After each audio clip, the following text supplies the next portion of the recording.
إنما المؤمنون الذين إذا ذكر الله وجلت قلوبهم وإذا تليت عليهم آياته زادتهم إيمانا وعلى ربهم يتوكلون۔ مومن تو وہ ہیں کہ جب اللہ کا ذکر کیا جاتا ہے تو ان کے دل ڈر جاتے ہیں، اور جب انہیں اس کی آیتیں پڑھ کر سنائی جاتی ہیں تو ان کا ایمان اور بڑھ جاتا ہے، اور وہ اپنے پروردگار پر بھروسہ رکھتے ہیں۔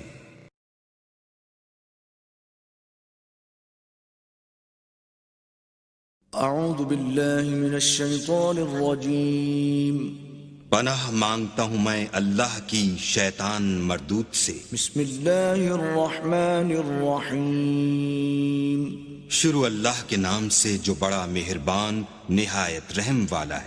فأراد أن يستفزهم من الأرض فأغرقناه ومن معه جميعا وقلنا من بعده لبني إسرائيل اسكنوا الأرض فإذا جاء وعد الآخرة جئنا بكم لفيفا وبالحق أنزلناه وبالحق نزل وما أرسلناك إلا مبشرا ونذيرا وقرآنا فرقناه لتقرأه على الناس على مكث ونزلناه تنزيلا قل آمنوا به أو لا تؤمنوا إن الذين أوتوا العلم من قبله إذا يتلى عليهم يخرون للأذقان سجدا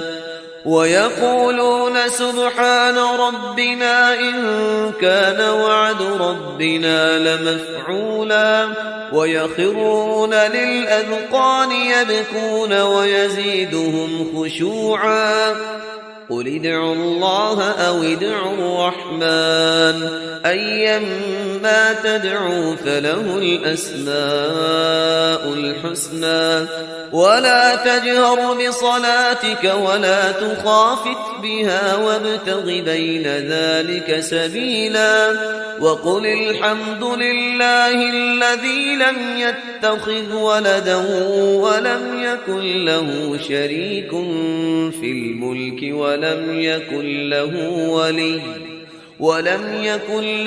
ولي من الذل وكبره تكبيرا۔ اعوذ باللہ من الشیطان الرجیم، بسم اللہ الرحمن الرحیم۔ فاراد ان یستفزهم من الارض، تو فرعون نے ارادہ کیا کہ انہیں اکھاڑ پھینکے زمین سے، یعنی جو بھی اس نے شکل اختیار کی تھی کہ لڑکوں کو قتل کرو اور لڑکیوں کو زندہ رکھ لو، ظاہر بات ہے قوم کے استحصال کا اور اس کو ختم کرنے کا اس سے اور زیادہ عمدہ ذریعہ کیا ہو سکتا ہے۔ فاغرقناہ ومن معہ جمیعا، تو غرق کر دیا ہم نے اس کو اور اس کے جتنے بھی لوگ اس کے ساتھ تھے ان سب کو۔ وقلنا من بعدہ لبنی اسرائیل اسکنوا الارض، اور پھر ہم نے کہہ دیا بنی اسرائیل سے اس کے بعد کہ اب زمین میں تم آباد ہو جاؤ۔ فاذا جاء وعد الآخرۃ جئنا بکم لفیفا، جب پھر اگلا وعدے کا وقت آئے گا، پچھلے وعدے کا وقت آئے گا تو ہم لے آئیں گے تمہیں سب کو سمیٹ کر۔ یہ وعد الآخرت سے مراد اکثر و بیشتر تو لیا گیا آخرت کا وعدہ، جب قیامت آئے گی، یعنی تم زمین میں رہو، قیامت آئے گی، تم سب کو ہم جھاڑو پھیر کر جمع کریں گے، سب کے سب جمع ہوں گے، ایک میدان حشر میں آئیں گے، سب کے سب جمع ہو جائیں گے، جیسے کہ کہیں جو ہے وہ باغ میں جو ہے جھاڑو دی جاتی ہے اور سب کو جمع کر لیا جاتا ہے، تنکوں وغیرہ کو، جئنا بکم لفیفا، تم سب کو لپیٹ کر لے آئیں گے۔ لیکن میرا گمان یہ ہے کہ اس کے اندر اشارہ ہے اس بات کی طرف کہ جو ڈائسپورا کا پیریڈ جو چل رہا تھا بنی اسرائیل کی تاریخ کا، جو شروع ہوئے حضور کی بعثت کے وقت جو ہے 500 برس ہو چکے تھے، اور جب یہ صورت نازل ہو رہی ہے تو گویا کہ 550 برس ہو چکے تھے ان کے ڈائسپورا کو، اس لیے کہ 40 برس کی عمر میں تو حضور پر وحی شروع ہوئی ہے اور کم سے کم 10-12 سال اور بیت چکے ہیں۔ 550 برس سے وہ نکال دیے گئے تھے سرزمین فلسطین سے اور وہ منتشر ہو گئے تھے پوری زمین میں، کوئی کہیں کوئی کہیں کوئی کہیں، لیکن اشارہ کیا جا رہا ہے کہ جب آخرت کا وقت قریب آئے گا تو تم سب کو سمیٹ کر لے آئیں گے، جیسے کہ آج ان کو جھاڑو پھیر کر پوری دنیا میں یہودیوں کو فلسطین میں جمع کیا جا رہا ہے۔ اس لیے کہ ان کا جو آخری جو انجام ہے، جس سزا کے یہ مستحق ہو چکے تھے حضرت مسیح علیہ السلام کو رد کر کے، اور جس سزا کی مزید توثیق ہو گئی جبکہ انہوں نے حضور پر بھی ایمان لانے سے انکار کر دیا۔ تو اب یہ کنڈیمڈ پرزنرز کے مانند ہیں کہ اب ان کی سزا تو ہو چکی ہے لیکن اس کی ایگزیکیوشن ابھی باقی ہے۔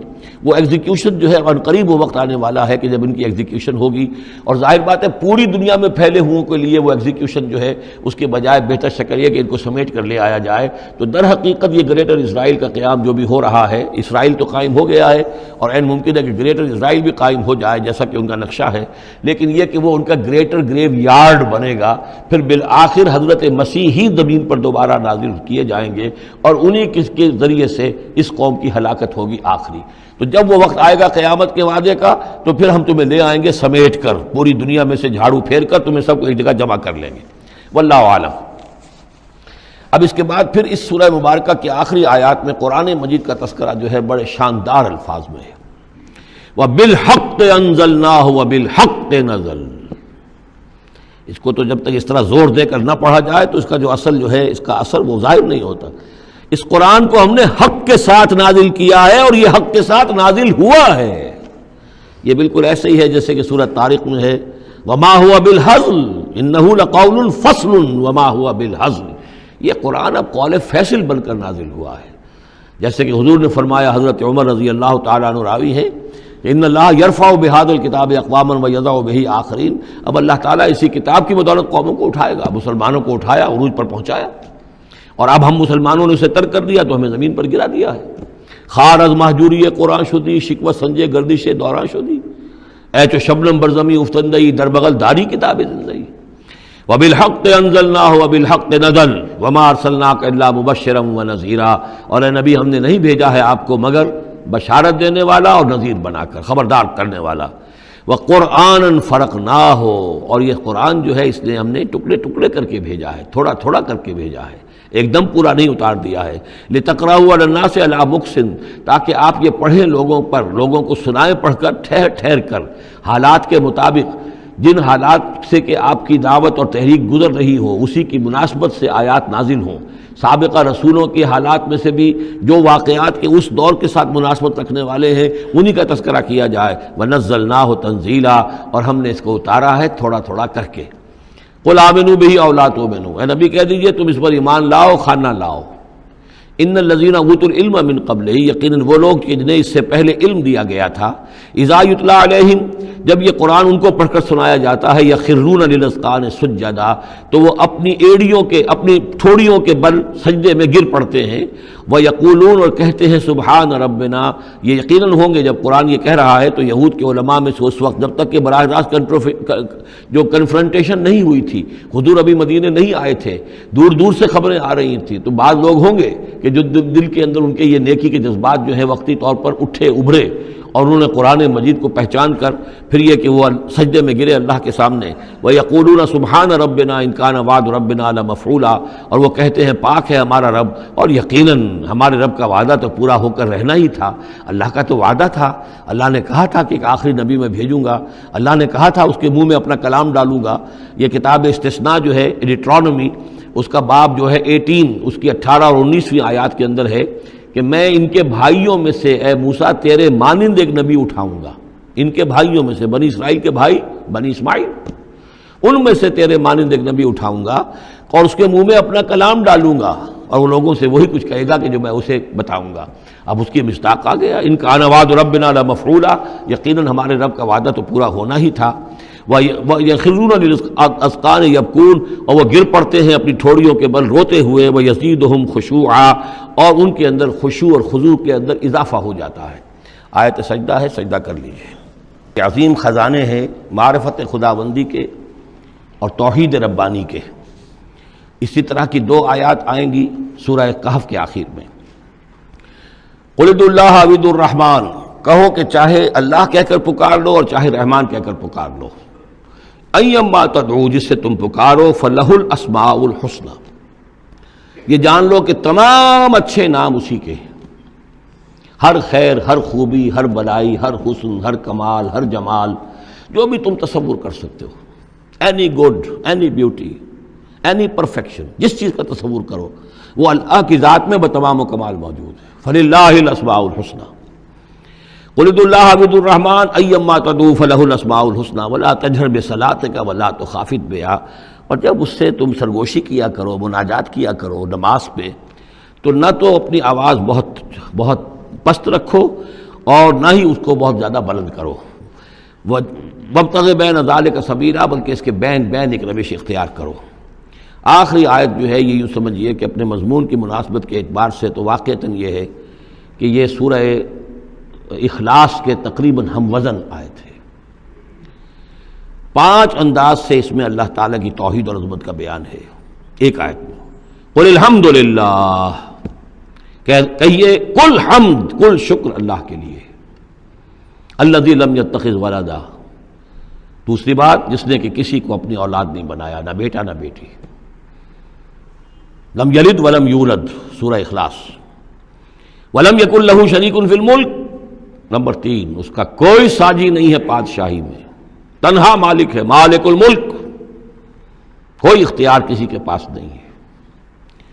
چوتھی بات وَلَمْ يَكُنْ لَهُ وَلِيٌّ مِّنَ الذُّلِّ، اس کا کوئی ولی کمزوری کی وجہ سے نہیں ہے. تم دوستیاں نبھاتے ہو، پالتے ہو اس لیے کہ تمہیں ضرورت ہوتی ہے، دوست وقت پہ کام آئے گا. تم اس کی کبھی کوئی ناجائز بات بھی ماننے پہ مجبور ہو جاتے، دوست ہے اس کی بات کیسے ٹال دوں، اس لیے کہ دل میں یہ ہوتا ہے کہ کبھی مجھے بھی اس سے کوئی بات منوانی پڑے گی، ضرورت ہو سکتا ہے. اللہ کو کوئی احتیاج نہیں. تمہاری دوستیوں کے ساتھ تمہاری احتیاجیں، تمہاری کمزوریاں بھی وابستہ ہیں. اللہ کی دوستی ہے لیکن اس کی کسی کمزوری کی بنیاد پر نہیں. یہ تصور ذہن سے نکال دو. لہذا اللہ پر کوئی دھونس نہیں جما سکتا، اللہ سے کوئی بات کوئی جبرن جو ہے اپنی طاقت کے بل پر بنوا نہیں سکتا. اور سب سے بڑی پھر 5ویں بات وَكَبِّرْهُ تَكْبِيرًا، اس کی تکبیر کرو جیسے کہ تکبیر کا حق ہے. اور تکبیر کرو کہ میں نے ترجمہ کیا ہے، تکبیر کہنے سے صرف نہیں ہو جاتی. اللہ اکبر کہنا جو ہے یہ تو صرف ایک پہلا درجہ ہے. ہم نے کہا اللہ بڑا ہے، اللہ کو بڑا کرو جیسا کہ بڑا ہونا چاہیے. تمہاری پارلیمنٹ میں اس کی بڑائی مانی جائے، طے ہو اس پارلیمنٹ کے اوپر تلوار لٹکی ہوئی ہے، کتاب و سنت کے خلاف کوئی قانون سازی یہاں نہیں ہو سکتی. تب معلوم ہوا کہ اس پارلیمنٹ میں اللہ بڑا ہے. تمہاری عدالت کے اندر اللہ بڑا ہو، معلوم ہو کہ اللہ کے قوانین کے خلاف یہاں کوئی فیصلہ نہیں ہو سکتا. وَمَن لَّمْ يَحْكُم بِمَا أَنزَلَ اللَّهُ فَأُولَٰئِكَ هُمُ الْكَافِرُونَ. جب تک اس پر عمل نہیں ہوتا اللہ بڑا کہاں ہے؟ اللہ کو تو آپ نے مسجدوں میں بند کر دیا، مسجدوں میں رہو، بس یہاں ہم تیری تکبیر بھی کریں گے، جو بھی ہے، جو بھی ہم کچھ تسبیح تحمید کرتے رہیں گے. بازار سے باہر نہ، مارکیٹ میں بھی کوئی اور چیز بڑی ہے، گھر میں بھی بیوی بڑی ہے. کیا کریں، بیوی نہیں مانتی، کیا کریں جی، عورتیں نہیں مانتی.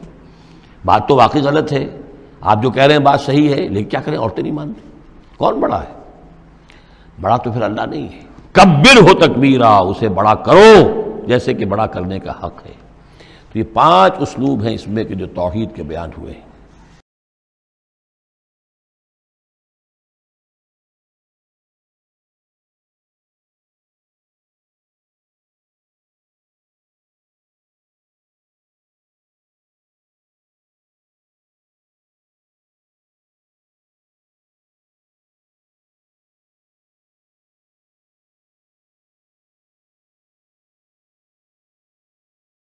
بارک اللہ لی ولکم فی القرآن العظیم ونفعنی وإیاکم بالآیات والذکر الحکیم.